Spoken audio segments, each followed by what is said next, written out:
However, we have almost exhausted what we call the fancy phrase, the drawdown authority that Congress authorized for Ukraine in a bipartisan spending bill last month. Basically, we're out of money. And so that's why today, in order to sustain Ukraine as it continues to fight, I'm sending Congress a supplemental budget request.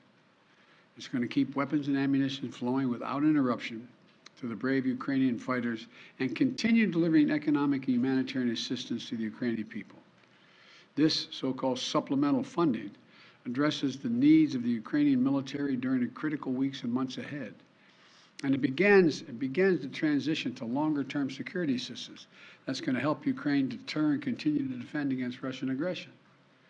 This assistance would provide even more artillery, armored vehicles, anti-armored systems, anti-air capabilities that have been used so effectively thus far in the battlefield by the Ukrainian warriors. And it's going to deliver much needed humanitarian assistance as well as food, water, medicine, shelter, and other aid to Ukrainians displaced by Russia's war, and provide aid for those seeking refuge in other countries from Ukraine. It's also going to help schools and hospitals open. It's going to allow pensions and social support to be paid to the Ukrainian people so they have something in their pocket.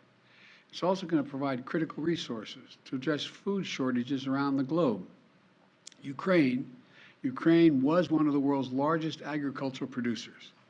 It typically grows 10% of all the wheat that's shipped around the world.